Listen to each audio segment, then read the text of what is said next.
All right, YouTube, how you doing? Welcome back to the channel. It is April 14th. We got a bunch of MLB games to jump into today. Very excited to do so. We're going to go through each and every game. I'll give you my lean on the game. We'll talk about the game, but my final plays, like I always tell you guys, those will be in the pinned comment. I update that throughout the day. We're coming off of a 1-2 night. Now, our win was a half unit, but it was a plus 110 play, which is nice to see. And then the other one of the losses you could see was a long shot to begin with. A's money line plus 205, also a half unit play. We did ultimately lose that, but they only lost by one. It came down to the bottom of the ninth too, so I was kind of rooting. I was like, hey, they might pull this one off. They didn't, but that's all right.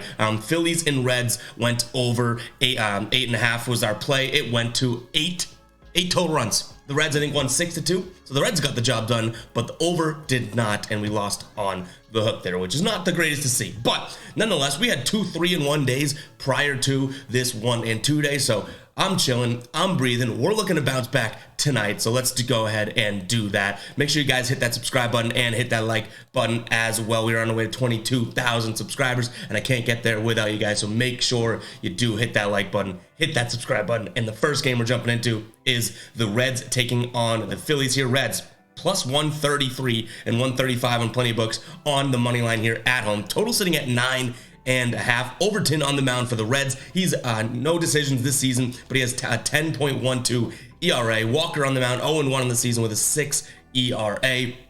Obviously, I just talked about how this game went yesterday. Reds win this one 6-2, but honestly, the hit battle was pretty close. The Reds had 9 hits, or Reds had 10 hits, and the Phillies had 9 hits. I believe I have those right. I do think that this is probably a better spot for the Phillies, but the money isn't there for me. Minus 144. I don't feel comfortable laying that on the road team after they just lost to this home team money line. So I am going to look at the Reds strictly from a money and odds perspective at plus 135. I don't totally love this game today, if I'm being completely honest. Even that total jumping a full point from 8.5 yesterday to 9.5 today keeps me kind of away from it, because I did see, obviously, if the Phillies just score a couple more runs yesterday, we're looking at a game that goes into the double digits. They didn't, but they might today. So I'm kind of sticking away from this game altogether. I hate that it's at the top of the slate, but what are you going to do? I'm just keeping it transparent with you guys. I am going to lean Reds here, plus 133. And then if I had a gun to my head, I don't, but if I had a gun to my head, I would lean the under here as well. All right, moving on, we get the Marlins taking on the Diamondbacks here. Marlins minus 155 at home. Total right now sitting at 9 runs. This is the first of the series for these two teams here. On the season here, Marlins are 6-7. Diamondbacks 8-5. They got Bumgarner on the mound for them today. He's 0-1 on the season with a 7.27 ERA. Rogers on the mound for the Marlins here, 0-2 with an ERA of 6. This is a spot where I do think that this Miami team as minus 152 is probably like overpriced. Minus 152, I do lean Marlins at home here, first game of the series. I like them to win this game, but I would have assumed actually that they would be underdogs, and they're not. So clearly Vegas knows a little something. It makes me lean Miami just a little bit more, but in terms of becoming a final play, I don't love the minus 152, minus 155, whatever you get the money line at. I don't love paying that money. If anything, I might consider Miami plus 128 on the run line, just because that's where the money is. I don't really like the idea of paying that much juice in a game, which I do think the Diamondbacks at any given moment could be way better than this Marlins team, so kind of turned off by that. But I'm going to lean Miami here money line. Whether or not it becomes a final play, if it does, it might just be a half unit, because again, minus 155 ain't the juice that I'm trying to pay. And then in terms of a total 9 runs, I like the under here as well. I think this one sticks around 8 runs. Moving on, we get the Tigers taking on the Giants here. Right now, money line, Detroit plus 110 at home on the money line. Total is sitting at 8.5 runs. This Tigers team you just can't trust as of right now. Giants 5-7 on the year. I'm not trying to make it out like the Giants are playing really, really good baseball or anything like that. They're kind of roller coastering, win-loss, win-loss, win-loss. They did steal one against the Dodgers. What was it? 5? Alex Wood pitched 5-0, 5-1, something like that. Whereas this Detroit team coming off of a win, but man, before that, just not playing very good baseball. So I'm going to go ahead and lean towards San Francisco here. I think that the odds that you're getting here for money line aren't that awful. Minus 140 for San Francisco on the road just to win this game. In terms of run line, I don't like anything there. You're only going to get about plus 115 if you do look at San Francisco minus the 1.5, so I don't totally love that. In terms of the total though, 8.5, I think this one could easily be a high scoring game. So I'm going to lean towards the over here. This Detroit team, obviously I just said, they haven't been playing good baseball. They're nothing to trust or anything anything like that, but I will say they're letting up defensively a bunch of runs. So if they can go out there and just score, 3-4 runs today, which is in a way asking a lot of them, if they can score 3 to 4 runs today, I do think San Francisco cleans up and at least scores, 4, 5, 6 themselves. I think we're looking at an over. New York taking on the Twins here. The Yankees minus 160 here, money line at home. Total is sitting at 8 runs. This has been an interesting series thus far. Minnesota's won the first game, what was it, like 10-2, which is very, very shocking. That was just yesterday. And then now we have this New York team who's kind of been struggling. They're winning a game, then they're losing 2, they're winning 2, then they're losing. I thought the Yankees would be a little bit better to start the year. They in fact looked like the offense was going to be kicking. I haven't really seen that yet, to be completely honest. They are looking to bounce back today, obviously, after getting kind of pantsed yesterday. Cortez on the mound for them. He's 2-0 on the season, 2.61 ERA. Varland on the mound for the Twins. Even though the Twins spanked him yesterday and are playing decent baseball, if I'm being completely honest, I am going to lean the Yankees here, minus the 160 money line. I don't trust them run line, but if you do like them run line, I don't hate the money. Plus 125 on plenty of sports books for the minus 1.5. I don't like that play today. I'd rather lean Yankees and decide if I want to pay the minus 160 juice later. That is something that I'll consider. And then in terms of a total, the only thing I'll say about this is, total sitting at 8. If the Yankees bats don't get going, I don't think we can account for Minnesota to score, 8 themselves again. I am going to lean the over with the caveat, and I'm being honest with you guys, that the Yankees bats, I do think kind of get a little bit hotter, at least hotter than yesterday, okay? So if they don't, I don't like this over, but we can't see that until it unfolds in front of us. But I'm just saying, I don't think Minnesota's going to go and be able to score, 8, 9, 10 runs again themselves. All right, the Nationals are hosting the Guardians here. Nationals plus 145 at home. Total is sitting at 9 runs right now. The Washington coming off of 2 losses to the Angels. They snuck in that first win, right?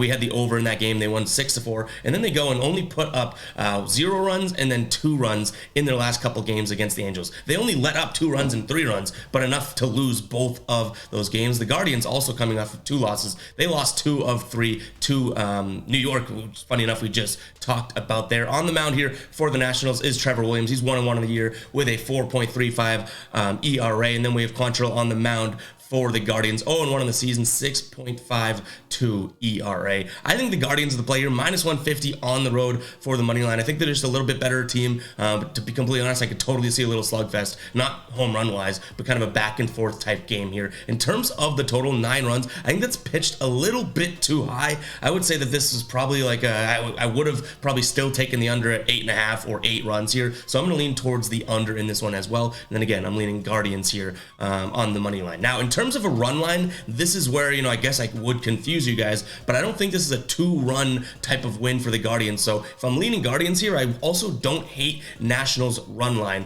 They probably, in my brain, lose by 1 run here, but do cover that run line. And you're getting minus 135. So the odds aren't all that bad there if you do like either side of those. All right, the Blue Jays are taking on the Tampa Bay Rays here. Blue Jays at home, plus 125. Total is at 9.5 runs. Right away, I do look at that total and say, oh, that's awfully high. But then I consider the Tampa Bay Rays are playing, and I'm like, oh, yeah, it's high, but they could also go out there and score 12 runs themselves. Listen to this Tampa Bay so far. I shouldn't say to start the year, but since April 3rd. So these are the last 10 games, right? 6 runs, 10 runs, 7 runs, 9 runs, 11 runs, 11 runs. The anomaly of 1 run against Boston. They won 1-0, bouncing right back to 7 runs, 9 runs, and 9 runs. So 9.5 is a very, very high number, but I can't help but lean the over in this case because of how well this Tampa Bay offense has been playing. And I also think you have a good spot here for them to take this win at minus 136 on the road. So I do like this. Rasmussen's on the mound for Tampa Bay, and then Barrios on the mound for the Blue Jays here. I think this is a good spot for Tampa Bay. I think you're getting some value at minus 136 or minus 130 on plenty of sports books. So I'm going to lean towards the over, and then also Tampa Bay money line. Now, I will say, and people have been talking about it plenty, that if you're going to bet the Rays, you might as well bet them run line, because all but 1 game, still obviously undefeated on the year, but all but 1 win has been more than 1 run here. The only thing is Tampa Bay minus 1.5 plus 118. Yes, you're getting plus money. I don't think that that's totally worth it. If it was in the plus 120s, I would consider it, but I am much more comfortable with a minus 130 money line play and not have to worry about the 2-run victory. White Sox taking on the Orioles here. White Sox 5-8 on the year. Orioles 7-6. Wells on the mound for the Orioles and Clevenger on the mound for the White Sox. Clevenger's 2-0 on the season with a 3.4 ERA. Wells, he has a 3.27 ERA. White Sox here are plus 106 money line at home, and the total is sitting at 9 runs. Now, this White Sox team, and I said it about a couple teams so far, but they're definitely, and I think I said it in yesterday or 2 days ago's video as well, definitely a puzzling team. You have them scoring 11 runs, 9 runs, and all of a sudden a couple games later they score 0 runs or 1 run. So I don't totally trust them as of late. Baltimore's offense looks decent, but they've been getting, their batters have been getting to all of their pitchers here, whether it's Irvin, Kramer, Rodriguez. It does not look like Baltimore really has everything locked in, but I do still think they are the better ball club, or at least more consistent ball club in this matchup right here. So I'm leaning towards Baltimore. You're getting them at minus 116, decent value there. I don't mind paying, minus 116 there of juice. And then in terms of the total 9 runs, like I said, you don't really know what you're going to get from the White Sox, but I do think Baltimore is going to be able to put up a decent amount of runs here. So I'm going to lean towards Baltimore and the over. All right, we got the Red Sox taking on the Angels here. Red Sox 5-8 on the season. Tanner Houck on the mound for them. He's looked like a decent pitcher, maybe the only decent pitcher for the Red Sox thus far. He's 2-0 with a 4.5 ERA. And then we have Patrick Sandoval on the mound for the Angels here. He's 1-0 with a 1.64 ERA. I almost said Pablo Sandoval, and that would be funny. All right, in terms of money here and odds, we have the Red Sox at home plus 105, and the total is sitting at 9.5 runs. As a Red Sox fan, I want to be able to take the Red Sox and whatnot. I don't totally love them in this spot. I would lean towards the Angels here money line, but I don't hate the Red Sox run line plus 1.5 here. Now, the odds, they're not that great. Minus 150. You're going to be paying a lot of juice, but I do think that this Red Sox team at least can keep it close with this Angels team, if not win the game outright. I just like a little bit of, insurance there and sort of a safety net with the run line. So that is going to be my lean. Angels money line, Red Sox run line. In terms of a total 9.5, I think this one goes over ever so slightly, though. I could totally see this being like a 5-4 game and we get caught on the hook. All right, Texas taking on the Astros in this one. Astros minus 155 at home, total at 8.5 right now. This Texas team has obviously put up plenty of runs in games, but was a little scary as their last game of the series, I believe, against Kansas City. They lose 10-1. This is a Texas team that was putting up 11 runs, 8 runs. To start the year, they had like 10, 11 runs. And then 1 run against Kansas City was a little scary to me. Houston finally getting the train back on the tracks, it seems, taking 2 against Pittsburgh here out of the 3 games, winning both those games by a plethora of runs. Their first one was 8-2 and then 7-0 a couple days ago. I think you're paying a little bit too much money if you do like Houston in this one. What I do like more than anything is probably the over. I think this one actually probably gets towards double-digit runs, so I am going to like the over more than anything in this lean. But again, you're paying a little bit too much money if you do like Houston on the money line. Minus 155, just a little bit too much for me. I don't mind their run line here. I think that they win this game. Plus 127 for them on the in terms of taking them minus 1.5. So that's going to be my lean. But honestly, this is one of those games, and I do keep it fully transparent with you guys. If someone was in the comments being like, no, the Rangers is the play, you got to go with the Rangers. Okay. I'm not trying to say, plus 150 on the road for the Rangers is not. That's a decent bet to make, because this Rangers team can clearly offensively keep up with anyone as of late, at least. So I personally am going to lean towards the Astros here money line, but then more so the run line, and then the over also.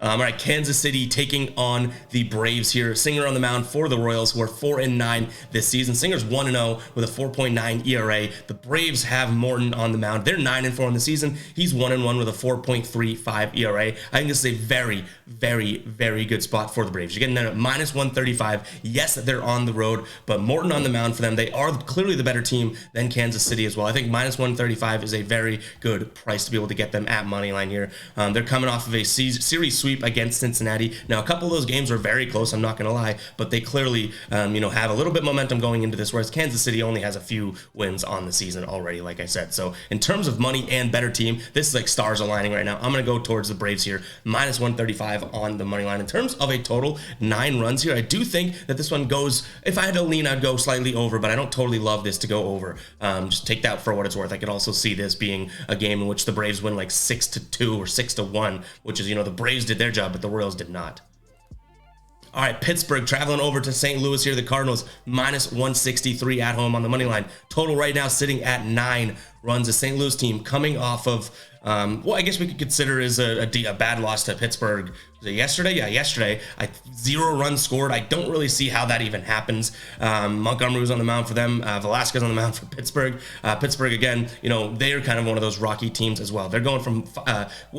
I don't know. I forget how many runs were scored against them, but they got shut out against Houston, right? 2 games ago. And then all of a sudden they shut out St. Louis. Talk about an up and down roller coaster here. I do think the books kind of, reacted accordingly, though. I don't think that the Cardinals do that 2 games in a row. And the books know that they're minus 163 on the money line. The play that I'm going to lean towards here is going to be St. Louis minus 1.5 on the run line because you're getting plus 122 odds. And then in terms of the total, again, 9 runs where it's at right now. I do think this one goes under. And this is a good opportunity to let you guys know that we are also posting Nerfy no run first innings of the day. We've hit 7 straight, 7 days in a row. We have cashed a Nerfy in our one and only Nerfy of the day. We're posting it on TikTok, also on YouTube Shorts here, guys. But it was Pittsburgh and St. Louis yesterday. That was a crazy one.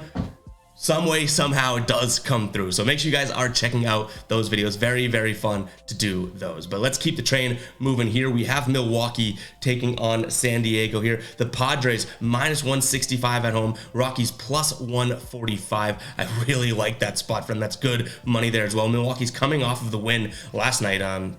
I believe it was extra innings if I'm not mistaken, but they win 4-3. They were underdogs there as well. On the mound for the Padres here today is going to be Michael Wacha. He's 2-0 in the season with a 3 ERA. But then you have Peralta on the mound for the Brewers, who's pitching really well. 0.75 ERA with a 2-0 record here. I think you have very good odds in terms of pulling the trigger on Milwaukee. So I'm going to lean towards the Brewers plus 145 underdogs on the money line. In terms of the total, I think this one goes under 9 runs here today. All right, the Mets taking on the Athletics. Athletics plus 185 at home on the money line. I've seen some sportsbooks have them closer to plus 200 as well. Makes sense. Total sitting at 8 runs. This Mets team, I don't really know what to make of them. They've won us some cash this season, obviously, but then all of a sudden, you blink and they lose another game. They actually haven't strung 2 wins in a row together for over a week now. Oakland, on the other hand, it's pretty lucky that the Mets are playing Oakland because Oakland does stink. Now, they competed and took one against Baltimore, but I really still do not trust anything about Oakland. Caprillion on the mound for them. He's 0-1 with an 11.17 ERA. Senga on the mound for the Mets, 2-0 with a 1.59 ERA. This is a spot where I'm going to be looking at Mets and only Mets. Minus 1.5 though on the run line is minus 128. That makes it tough to pull the trigger. To have to win by 2 runs and not really get the most bang for your buck, I don't totally love that situation, but I cannot find myself betting Oakland again. I keep saying that over and over again, and then yesterday we literally had Oakland plus 1.5 and Oakland money line. Now, they did cash for us on the run line, I can admit that, but I just can't fully. That was a sweat just watching that, I wasn't watching the game live, but watching the box score in the 9th inning being like, oh my God, this Oakland team's going to blow it, they're going to blow it, they're going to blow it. They ended up blowing it. And also in terms of a total here, I'm going to be looking at the over. I think that this is a non-defensive type game. Balls getting play, errors are going to happen, and runs are going to score. But yeah, I'm going to lean towards Mets run line. Don't love it for the money, but I can't trust the Oakland A's, and I say that just 24 hours after taking them yesterday, and then the over as well. All right, the Dodgers taking on the Cubs, in which I do think is going to be a good series if I'm not lying here. I think that this Dodgers team obviously is one of the better teams in baseball, but I do think that this Cubs team is surprisingly better than people think in terms of at least what Vegas says. Like right now they're plus 148 on the money line. Not game 1. I think Syndergaard on the mound for the Dodgers today is the spot and is the pick. Dodgers right now minus 167. You can get better odds on other books as well, minus 160ish. And then in terms of a total 8.5, I do think this is going to be a good series. I would not be surprised if in the couple games to come in this series, I am leaning Cubs at times. But as of right now, series opener, I do like the better team. I do like the Dodgers. That's a lot of juice to be paying, minus 160. I don't really love the run line, so if we can't get ourselves to commit to that juice, then we're probably sticking away from a side of this game. But in terms of a total, I think that, this is a very, very low number for the amount of runs that are going to be scored in this game. So I think that this one gets up towards 11, 12 runs, meaning it's an easy over lean for me. All right, in the last game on the slate, we have Seattle hosting the Rockies. Seattle minus 175 here at home. Total is sitting at 8.5 runs. The Rockies are plus 160 on the road here. Gomber on the mound for them. He's 0-2 on the season with a 6.75 ERA. Marco Gonzalez on the mound for the Mariners, 1-0 with a 4.22 ERA. Obviously, we give the nod of pitching to the Mariners here, but I think the value is going to be Colorado here on the money line for plus 161 again. And also, I do think, you know, there's something to be said or something to look at for Colorado run line as well. I don't necessarily think that Seattle's going to go out there and run away with this one by any means. They lost two to the Cubs, both close games. Then got that final win in the last game of the series, but that was also, the score would not necessarily illustrate how close that game was. But again, I'm gonna lean towards Colorado here, keeping this game close. I don't hate them money line either, plus 161. I think you have some damn good odds for two teams I think are fairly similar. So I think there's a little value there. In terms of the total 8.5, I can see this one going over. I know they're not playing in higher altitude, or I guess they still are to some degree, depending on where you live, what you're looking at, but nothing like Colorado, but I still like the over in this one as well. That's going to wrap it up for today's video, guys. The voice is fading. I need some dang water, but I hope you guys do enjoy. Hit that like button, hit that subscribe button, and I'll catch you guys in the next video, all right? Peace out.